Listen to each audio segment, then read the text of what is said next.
के पहलगांव में एक दर्दनाक घटना देखने को सामने आई है। 26 भारतीय और 2 विदेशी नागरिकों की नृशंस हत्या करी गई है। आइए उसी में हम जानना चाहेंगे कि क्या कुछ कहना चाहते हैं यहाँ के दिल्ली के आम नागरिक, इनकी क्या सोच है कि क्या कुछ कहना चाहिए।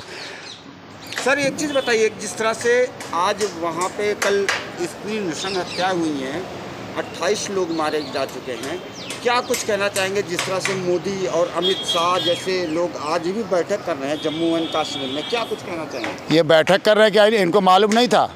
जब इंटेलिजेंस ब्यूरो इनको रिपोर्ट दे रही है तो इनके इंटेलिजेंस ब्यूरो थी कहाँ? हत्या होने के बाद अमित शाह जी जा रहे हैं, मोदी जी सऊदी अरब से वापस आ रहे हैं, ये किसको चूतिया बनाते हैं? गृह मंत्री की जिम्मेदारी होती है, वहाँ हत्या हुई कैसे? जब धारा 370 हट गया, 35 ये हट गया, ये बाबाई संसद भवन से लूट रहे हैं। जब हमला हो जाता है, लोग मारे जाते हैं, सेना मारी जाती है, तब ये बादशाही लेने आते हैं। जब जब कोई न कोई चुनाव देश में होगा तब ये कहीं ना कहीं कुछ ना कुछ बवाल नए लेके आते हैं। मैं तो ये कहता हूँ, आम नागरिक होने की हैसियत से, हिंदुस्तान का एक नागरिक होने की वजह से चैलेंज के साथ कहता हूँ, अमित शाह को रिजाइन दे देना चाहिए। ये इनकी नाकामी है।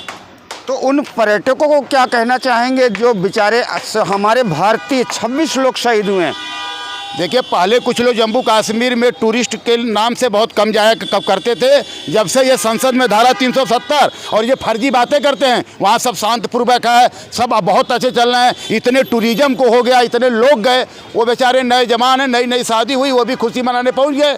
इनके साथ तो जो साजिश हुई या जो बातें हुई है, एक आतंकवाद की बात करते हैं, मैं चलो मानता हूँ। वैसे तो पूरे पक्ष और विपक्ष, पूरे हिंदुस्तान का सभी नेता इनके साथ हैं। और कांग्रेस ने तो यहाँ तक कहा कि इनको सर्वदलीय बैठक लेना चाहिए और उस पर पूरे संभलने की बात है। और ये कहीं ना कहीं उन नागरिकों को नहीं मारा गया है। वहाँ तो ये भी आया, पेपर कह रहा है कि बोला जाके मोदी से कह देना। अरे यही दम रह गई मोदी में। अब वो पुलवामा की कहानी दोहराने की जरूरत नहीं है। हिंदुस्तान तो चाहता है कि 15 मिनट दे दो, पाकिस्तान ले लें। पाकिस्तान की औकात है हिंदुस्तान के सामने, लेकिन ये नौटंकी करना बंद करे। यहाँ ये क्या देखा जा रहा है कि जो अभी तक की सिस्टम को जो बैठकें हुई हैं उसमें ये सामने आ रहा है कि फिर से सर्जिकल स्ट्राइक शुरू होगी। ये सर्जिकल स्ट्राइक कुछ नहीं करेंगे। सर्जिकल स्ट्राइक जब होती है बता के नहीं होती है, ये नौटंकी नहीं होती है कि हम फिर बदला लेंगे। वो सावधान हो जाएगा। विपक्षी प्रूफ भी मांगने लगते हैं ना कि उसका सबूत दो। पूछ मांगते तो इसीलिए मैं जब आम नागरिक की हैसियत से मैं आपको बता रहा हूँ कि मैंने देखा कि इंटेलिजेंस ब्यूरो रिपोर्ट दे रही है कि वहाँ से हमला हो सकता है, आतंकवादी आ सकते हैं। इसके बाद ये नहीं कर पाए, सबसे बड़ी विफलता है। इनकी सेना तो इनकी नौकरी कर रही है। आगे पूरी दिल्ली में छावनी बदली हुई है कि कहीं रैली ना हो, कोई बोल ना सके, कोई कहीं ना सके। आज जब वहाँ बॉर्डर पर जो लोग बैठे उन्हें छूट देते, उन्हें सेनाओं को छूट देते। 15 मिनट तो है, 15 मिनट से ज़्यादा पाकिस्तान और बांग्लादेश की औकात नहीं है हिंदुस्तान को झेलने के लिए। लेकिन जो आपकी रक्षा कर रहे हैं, किसी की पेंशन नहीं दोगे, अपने पेंशन लोगे, अपने 4 बार पेंशन लोगे।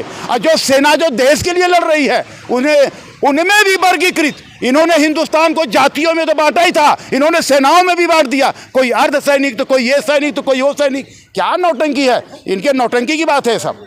ये जो करना चाह रहे हैं ये नहीं होना चाहिए। देखा जा रहा है कि जिस तरह से अमित शाह वहां पहुंचे जम्मू कश्मीर में, राजनाथ सिंह भी पहुंचे और महाराणा प्रताप का भाला लेके नहीं गए थे, न कोई तोप लेके गए हैं। अमित शाह जो मीटिंग जम्मू कश्मीर में कर सकते थे, वो मीटिंग इसी दिल्ली में हो सकती थी। वहां जाने की क्या आवश्यकता है?